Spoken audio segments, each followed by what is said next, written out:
Bonjour à tous, cette semaine on commence la série des Multi-Live Fishing. Donc moi c'est Johan, avec Antoine pour la chaîne Fishing Man Addict. Je suis en compagnie de Brice, je te laisse le présenter. Ah, pas de problème, donc salut à tous, moi je possède la chaîne Multiqua Fishing. Donc comme l'a dit Yohan, aujourd'hui on se retrouve pour le premier épisode de la série. On a eu l'idée de mettre nos deux chaînes en commun dans le but de vous proposer une série la plus complète possible. Donc on va vous expliquer tout de suite de quoi il s'agit. Donc lors de cette série nous allons vous parler de notre matériel, les montages, l'heure et techniques de pêche que nous utilisons pour chaque carnassier. Comme nous n'avons pas tous les mêmes conditions, donc selon où nous habitons, ça comprend la météo, la clarté de l'eau, mais aussi les profondeurs et d'autres critères bien sûr, cela sera intéressant d'en débattre. C'est vrai, donc vu que toi et Antoine, vous êtes en Bretagne et moi plutôt dans la région PACA, dans le sud-est, on n'a pas forcément les mêmes approches selon les poissons visés.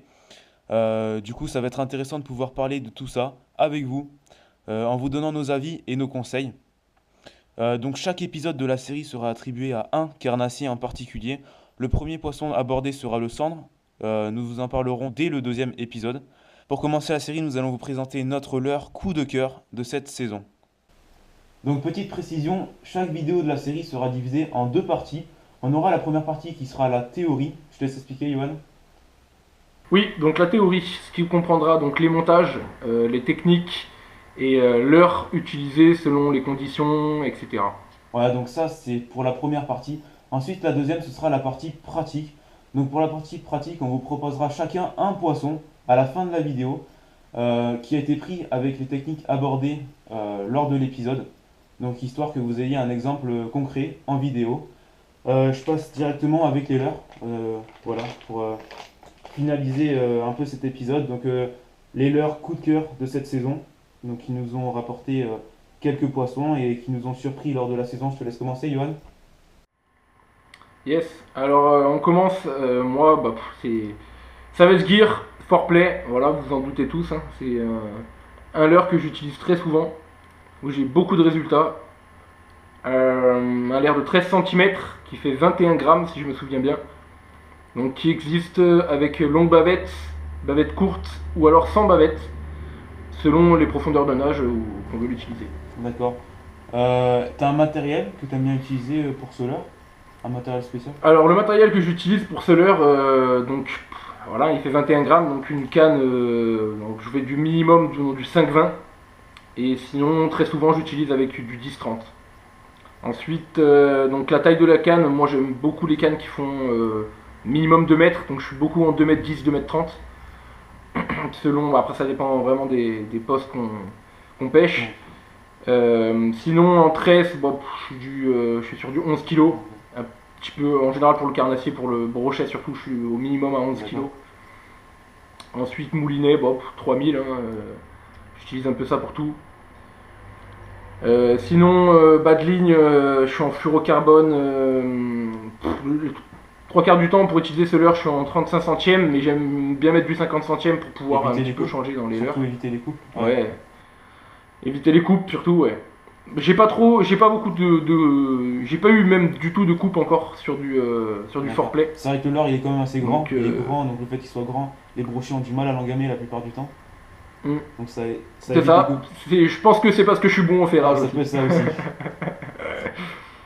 Donc voilà. Ça reste à prouver. Donc je t'affectionne particulièrement ce leurre. Il y a des poissons que tu préfères pêcher que d'autres avec ce leurre que tu aimes bien utiliser. Alors que je préfère, c'est pas spécialement, c'est surtout les poissons qui aiment ce Ouais, leurre. ouais. Donc principalement, moi je recherche le brochet, Il est fait pour essentiellement. ça. Après voilà, hein, j'ai touché brochet, perche, cendre, silure, et on a touché du chevenne aussi. Pas moi, mais Antoine a touché du chevenne avec. Tu touches beaucoup de poissons, mais tu cherches le brochet dans la plupart des cas. C'est ça? La plupart du temps, je cherche le brochet. Quand je pêche avec ce leurre, on va dire que je cherche le brochet. Maintenant, j'ai eu beaucoup de surprises. Ouais. Même avec les tailles, parce qu'il existe, je ne l'ai pas précisé, mais il existe en 19 cm et en 25. J'utilise pas le 25, mais le 19. Et avec le 19, c'est vrai que j'ai tapé des perches, quoi. Ah, c'est hallucinant. Elles faisaient 27 cm les perches, quoi. Donc, Ah ouais, elles n'ont pas peur. c'est clair. J'ai pris un cendre avec, il n'y a pas longtemps de ça aussi. J'étais vachement surpris. Oui. Et un silure. Donc en fait j'ai touché tous les carnassiers, tous les types de carnassiers. Carrément. Le black bass que je n'ai pas touché, Ça va mais venir. Il y a l'ami Passion Carna, donc Yo, qui a touché un black bass avec dans une de ses vidéos, je me rappelle. Donc, comme quoi Ça c'est peut tout possible aussi. prendre. T'as des animations ou des coloris que t'affectionnes pour cela? Ouais, donc je vais commencer donc, avec les animations. D'accord. Donc la plus basique, donc c'est le linéaire. Personnellement, je l'utilise pas beaucoup en linéaire parce que j'aime bien pêcher le brochet. Et c'est vrai que le linéaire, c'est pas, on va dire, l'animation que je préfère, peu importe le leurre que j'utilise. Pour les leurres dures, c'est pas terrible, linéaire, enfin, En plus pour les ordures. personnellement. Donc moi, ce que j'utilise, c'est je lance, je laisse couler selon la profondeur un petit Ouais. peu, et c'est en saccade. Donc saccade, je relaisse une pause de 2-3 secondes, saccade, je le relaisse tomber. En général, c'est les stop and go et il tape vraiment sur les stops. C'est vraiment là où j'ai le plus de résultats. Euh, Bien insister à faire des pauses au moment où on va le laisser, où on va sortir le leurre de l'eau. D'accord. Donc faire des pauses et le laisser un petit peu dans l'eau, le dandiner, parce que énormément de poissons qu'on a loupés ou même qu'on a réussi à prendre, juste à la fin de notre animation, au moment où on va le sortir de l'eau, on le laissait 15-20 Ça secondes arrive. dans l'eau, rien qu'en le dandinant. Et souvent ça décide les poissons qu'ils étaient Ça, il faut suiveurs. savoir, oui. C'est vrai qu'avec ce genre de leurre articulé pour le brochet, en linéaire, il est souvent moins efficace que quand, comme tu disais, en stop and go, quand on le laisse couler et qu'on Mm. le ramène avec une certaine traction et qu'on fait de longues pauses. C'est vrai qu'avec ce genre de leurre articulé, c'est souvent cette animation qui marche le mieux, c'est sûr. Ouais. Bon, je pense que tu as fait le tour. Voilà. Je vais passer avec mon leurre, à moi. Je vais présenter quelques coloris que D'accord, j'ai. présente les coloris. Moi ça peut donner une idée un petit peu à tout le D'accord, monde. fini, en beauté. Donc coloris gardon, D'accord. donc je pense qu'il est assez connu aussi. Le classique, naturel, ça marche. Voilà, exactement. Ensuite, il y a le jaune fluo rayé avec le dos qui est un peu bleu. Il nous rappelle une touche de rouge, de sang, bien sûr. D'accord. Ensuite, Bob, lui, voilà, c'est le coloris que j'ai pris le plus de Fire poissons. Tiger, Voilà. classique. Fire Tiger, classique. Celui où j'ai pris le silure, Silure. d'ailleurs. Ensuite, il y a le coloris koi, qui est super beau aussi. T'en as touché? On a pris, on en a touché beaucoup, beaucoup. On a pris du cendre aussi avec. D'accord. Dans la Vilaine en street fishing, du cendre, on avait pris des beaux brochets. Et ce qui est petite anecdote, c'est qu'à ce moment-là, quand on touchait les poissons avec celui-là, on avait beau mettre n'importe quel autre coloris, ça prenait pas. Ça- Dès qu'on ça mettait prenait ce pas. coloris-là, Ça voilà, décroche. il prenait. Donc c'est, faut croire qu'il y a des coloris pour des Ah, périodes. ouais, c'est sûr, c'est souvent ça. Ouais. Et après, bon, bah, je vais vous montrer le coloris, vous le connaissez, mais c'est le modèle en 19 cm. Voilà. 19 cm, tu l'utilises différence. vraiment pour le brochet à 100%.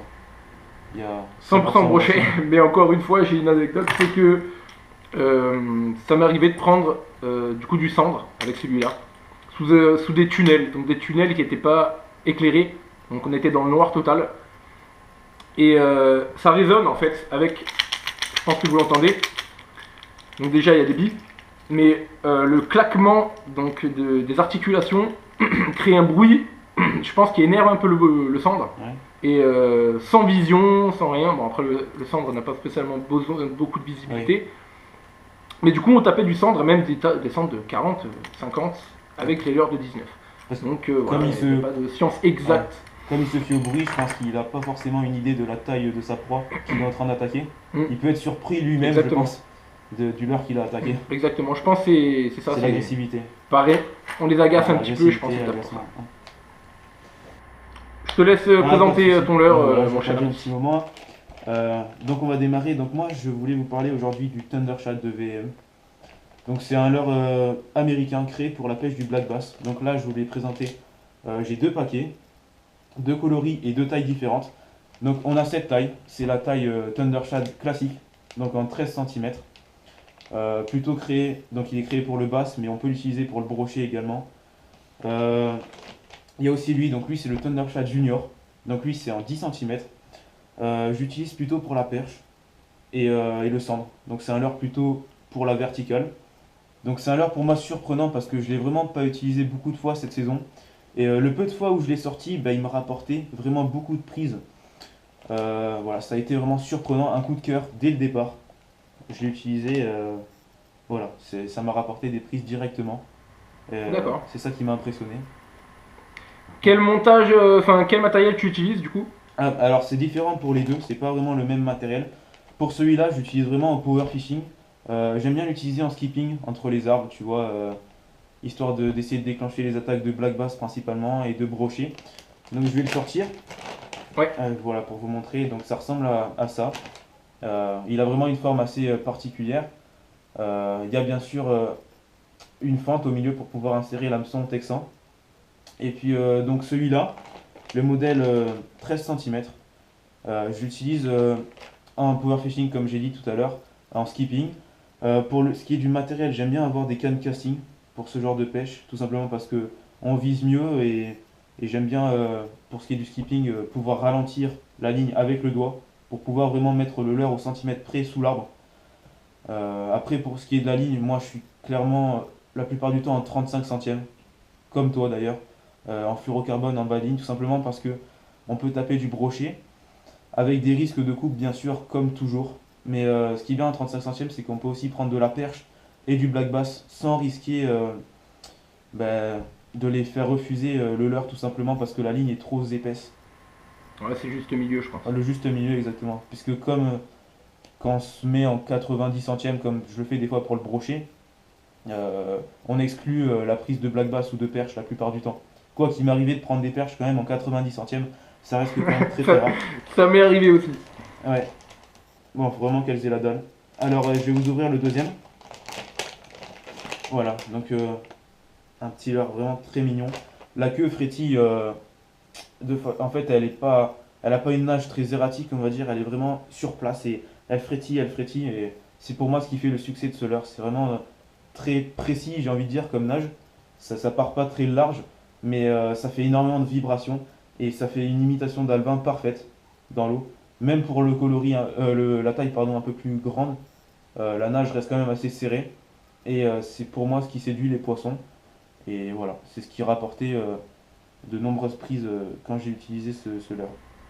Hmm. Tu pourrais même d'ailleurs enchaîner avec donc ton animation que tu utilises avec ce leurre. Alors oui, pour ce qui est de l'animation pour ce leurre-là, donc que j'utilise dans les herbiers la plupart du temps, ou sous les arbres en skipping, comme je l'ai dit tout à l'heure, l'animation elle est la plupart du temps linéaire en fait, il n'y a pas à chercher compliqué. Je lance, je ramène, je fais des pauses, quelquefois avec quelques petites tirées, et voilà. Donc c'est vraiment l'animation que j'utilise pour ce leurre-là. Après pour le modèle plus petit, j'aime bien l'utiliser en vertical. Donc l'animation verticale, je pense que vous la connaissez. Je ne vais pas parler de ça. Donc à l'occasion de la fermeture du carnassier, j'avais fait une sortie, je ne sais pas si vous avez vu la vidéo, sur ma chaîne. Donc pendant cette sortie, en fait, je pêchais les perches dans 15 mètres d'eau, 15 à 20 mètres. Et je les faisais monter, donc elles mordaient vers 8 mètres de fond. Et j'arrivais à les faire monter, tout ça dans 20 mètres de profondeur. Donc en fait, je les pêchais vraiment à mi-eau avec un leurre de cette taille. Ce que je faisais, donc l'animation était vraiment spéciale, je laissais couler le leurre au fond. Et je me mettais en dessous du banc de perche, mais pas vraiment en dessous, de façon à ce qu'elle ne voit pas la ligne. Je me mettais un peu devant ou derrière, et en fait, je ramenais le leurre de façon à ce qu'il atteigne le banc de perche. Et ensuite, ce que je faisais, c'est que vous avez peut-être vu la vidéo pour certains, je ranimais avec des animations en fait assez agressives, quelques petites tirées comme ça, et rarement de pause. Vraiment, soit je moulinais, soit je faisais des petites tirées avec la main. Il y avait très peu de pauses. Et c'est de cette façon-là que j'ai réussi à déclencher les attaques que j'ai eues. Et avec d'autres animations, ça n'aurait pas marché. Parce que je les ai essayées et ça n'a pas eu de succès. Il y a vraiment qu'avec celle-là que j'ai pu déclencher quelques touches de grosses perches. Elles étaient entre 40 et 43 pour la plupart. Donc voilà, donc, pour ce qui est d'animation entre deux eaux, c'est vraiment celle-là que je retiens. Donc faut faire quelques petites tirées avec la canne, faire frétiller le leurre et le ramener après de façon classique comme on ferait. Et tout ça en le Là où faisant. on peut parler même de Pardon. pattern, c'est-à-dire que comme quoi tu vois, tu avais le leurre, ce qu'on peut appeler pattern. D'accord. Donc le leurre, la nage, la profondeur, et ça prend vraiment beaucoup de Ouais. caractéristiques. C'est là vraiment que tu as pu trouver ton pattern de la fermeture par exemple. C'était clairement le pattern, voilà. J'ai même essayé ce modèle-là, il n'a pas marché, je vous dis clairement.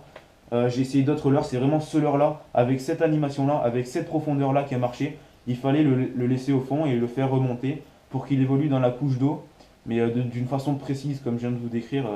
Il n'y a vraiment qu'avec cette façon-là que j'ai pu déclencher les touches. Donc je pense avoir assez blablaté pour ce qui est de l'animation. Mais écoute, je pense qu'on a dit l'essentiel sur nos deux leurres. Je pense que maintenant l'heure est Voilà. arrivée pour de leur montrer un poisson chacun pris avec nos Un leurres. poisson chacun. Les coloris, j'ai vite fait oublier Vas-y, les vas-y. coloris. Donc, ouais, voilà. Simplement que j'ai pris celui-là. J'ai que ces deux coloris. Voilà, puisque tout simplement, je me suis procuré ces deux leurres il n'y a pas très longtemps. J'ai pas eu le temps d'en acheter des masses. Donc, c'est vraiment les deux coloris que j'ai retenus. Lui, tout simplement parce qu'il est foncé. Et les coloris foncés pour ce qui est des pêches en surface ou sous la pellicule d'eau, ça marche toujours. Il faut savoir que le noir, c'est la couleur préférée du black bass, à ce qu'on dit.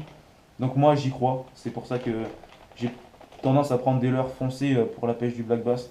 Et celui-là, tout simplement parce qu'il est blanc, couleur alvin, pour les perches et les cendres. C'est un classique, c'est coloris naturel. Et voilà. Quand on est en lac profond, la plupart du temps, je pêche dans ce type de lac, profond à eau claire. Il vaut mieux d'abord tenter les coloris clairs et naturels pour essayer de déclencher les attaques de perche et de sang. Petite, donc j'ajoute quelque chose à ce que tu disais. Donc pourquoi Ouais, utiliser des leurres foncées ou claires selon les hauteurs d'eau? Donc c'est vrai qu'un poisson, quand tu pêches en surface, la couleur du ciel est souvent claire, blanche, nuageuse, C'est ça, même si c'est par ensoleillé. rapport au ciel. Et c'est vrai de pêcher foncé fait qu'il est vachement plus visible du poisson. Et, que, Ça fait la différence. et à l'inverse, donc dans le fond, un poisson, alors que le fond est souvent foncé, une coloris plus naturelle, Ouais. plus blanche, va vachement plus déjà attirer à l'œil du poisson et va inciter à mordre. Donc c'était une petite précision sur ce que tu disais. Voilà. Bah après, il y en a qui ont totalement confiance en leur noir, même pour la pêche au fond. Après, ça dépend de la confiance de chacun, des habitudes de chacun. Voilà, tout est une question de confiance et de technique, on va dire. Mais de manière globale, c'est ce qu'il vous a dit, Et- Johan. Et, C'est et cette de la méfiance règle, du hein. poisson. Bah, après ça c'est encore un La sujet méfiance aussi. Bah après, autre à ça dépend aborder. des jours. Hein. On pourrait parler des heures de Exact- ça. C'est Exactement. vraiment très compliqué après, si on veut rentrer dans les détails. Mais de manière globale, voilà, c'est ce qu'il a dit, Johan. On peut rester sur ça. Pour ce qui est du ciel et de la profondeur, c'est ça. Donc voilà, je pense qu'on a fait le tour. Clairement, on va vous laisser avec les vidéos des poissons qu'on a pris avec les techniques qu'on vient de vous décrire, comme on va faire pour chaque vidéo de la série. Ça va se passer à peu près de cette manière. Donc là, on n'avait pas pris de poisson en particulier, tout simplement parce que c'était plutôt une vidéo de présentation de la série, une introduction. Mais après, voilà, on aura vraiment un poisson. On va commencer par le cendre, comme on vous a dit dans l'intro. Et après, voilà, au fur et à mesure, on va prendre d'autres poissons et on fera vraiment le tour du poisson dans chaque vidéo. De façon à. On va vous faire partager nos connaissances un maximum. Voilà, c'est le but de la série. Voilà, super. Voilà. Je pense Donc, que là-dessus, on peut vous dire donc à la prochaine, Voilà, en on espérant aura fait que les deux poissons que vous verrez Voilà, un derrière petit bye vous bye. plairont. Bye bye, Voilà. à plus. On espère que ces deux vidéos vous plairont. Allez, ciao tout le monde!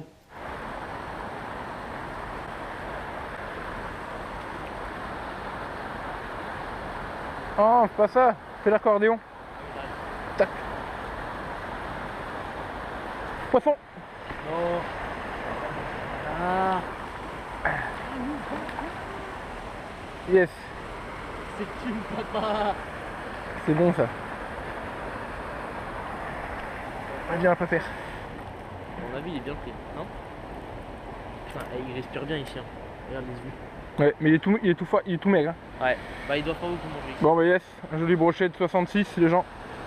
Bon, il est pas très gros. On va le relâcher.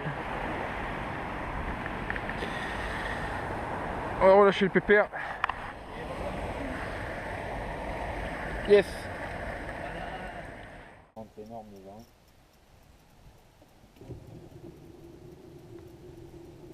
Elles sont pleines d'œufs, là, elles doivent être énormes.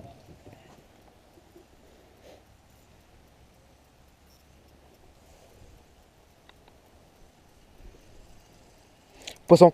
Yes. Ouais. Elle m'a pris à la remontée. Prends les fusettes. Ouais, je l'ai. Pareil, en linéaire. Ouais, linéaire à la remontée. Oh, je lui ai mis un. Éteint. Non, c'est bon. Elle est allumée cette fois. Là, tu es même mon fer. Putain, de se battre. Oh, les cocottes. Oh, elle est belle celle-là. Oh, Elle est jaune. Magnifique. yes.